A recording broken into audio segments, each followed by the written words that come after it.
Hey, Rumble World Entertainment. Funny this. Predator Badlands, been off the big screen for months and months and months now. Came out in what was it? Like March, May? Something like that it came out. Bombed at the box office. It's already been on streaming for a while now. And apparently it's doing okay there, but you know, whatever. We're starting to hear a lot more about this thing for some reason. Like, it's okay. Why are you still talking about this movie? And of course, we now know that Dan Trachtenberg has signed this 3-year deal, first look deal with Paramount, which raised questions. Is he going to continue making these or not? And some people think he will. Everyone else thinks he won't. And quite frankly, does anyone care? But he has come out now to talk about something which is interesting, especially seeing as he was the guy saying this really wasn't meant to be connected to the Alien universe more than just a little nod, which was the Weyland-Yutani stuff. He's now come out to say there's actually scrapped cameos from Alien and the Predator franchise icons. Yeah. So, as much as he was saying, well, we weren't trying to connect it to other stuff, they were connecting it to other stuff. So, let's have a look at this, because it's like the reasoning they got rid of it is funny as well. So it's saying, Predator Badlands revolved around a young Yautja, Dek, reluctantly teaming up with Thea, a damaged Weyland-Yutani synthetic android.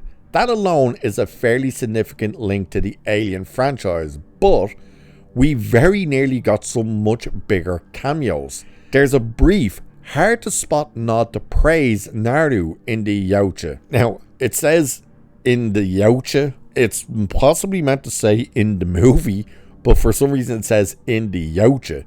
So when Dek seeks out a planet he can travel to in the hopes of proving himself, talking to Screen Rant, filmmaker Dan Trachtenberg confirmed scrapped plans for Arnold Schwarzenegger's Dutch, Alien's Xenomorph, and the backbiter creature from Killer of Killers to be referenced. Now, Dutch, I don't know why he'd have been referenced.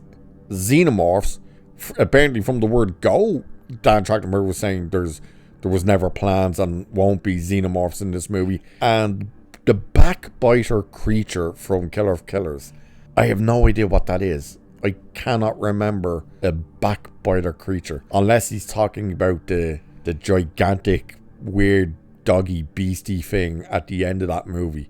Other than that, I don't remember anything being like a backbiter.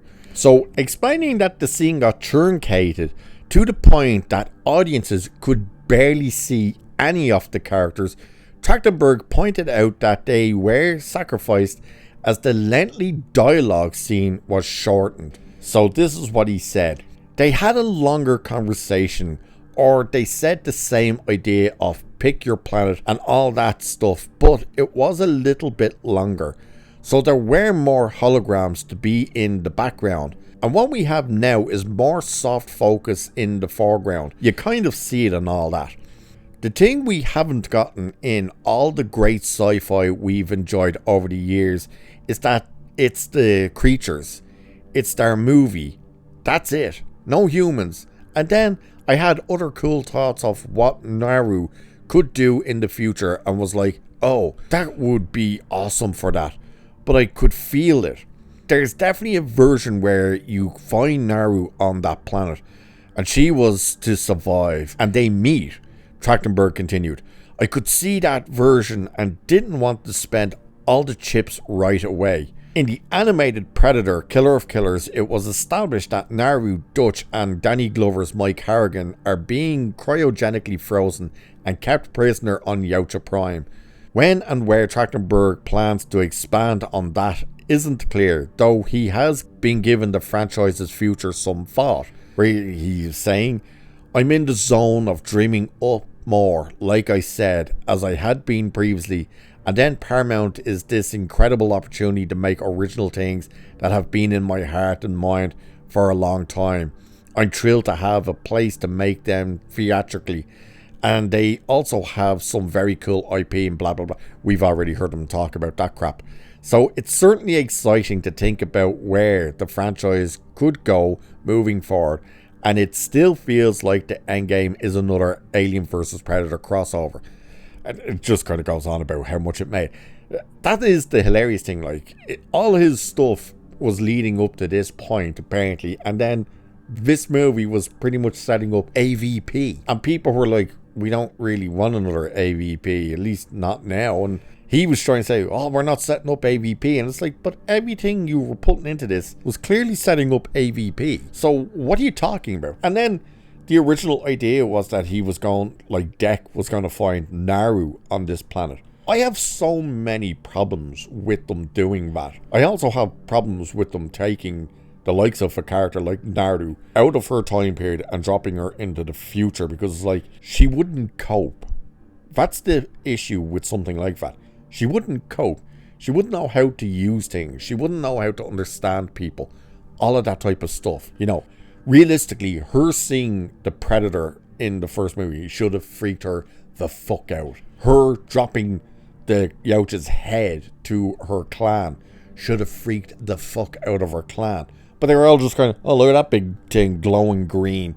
Oh, what do we do now? It was like, your reaction should be so much more than this. But if you take a character like her from that time period and have her all of a sudden seeing spaceships, seeing different worlds, seeing people with like machine guns and stuff, seeing laser guns, that should just, like, she shouldn't be able to compute all of that. So the idea of her being there would have been ridiculous in my opinion. But then the idea of Dutch, now would a Dutch being a part of the hologram? Why would he have been a hologram? Why would there be any reference to Dutch at all? That makes no sense whatsoever. So he doesn't really elaborate on Dutch, bar the fact that it was meant to be a hologram in the background. Makes no sense. And then the fact again that he was talking about one of the things you'd have seen was a xenomorph. Even though he was so determined to say there was never going to be xenomorphs in this movie, I didn't want xenomorphs because we didn't want to really connect it to the Alien universe.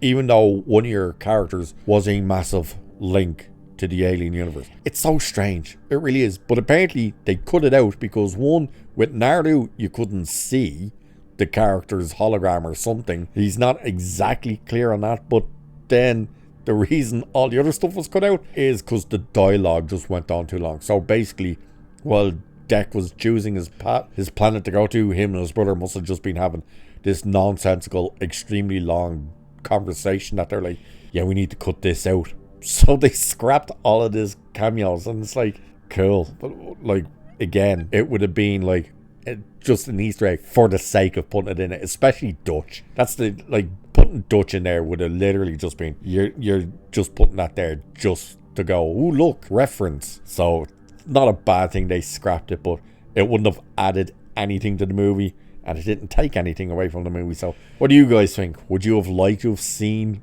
those holographic cameos, or would you have liked to see Naru actually be a part of the movie? Let me know what you think about all that. And with that, I shall leave it there for this one. So do like and share and subscribe and all that good stuff.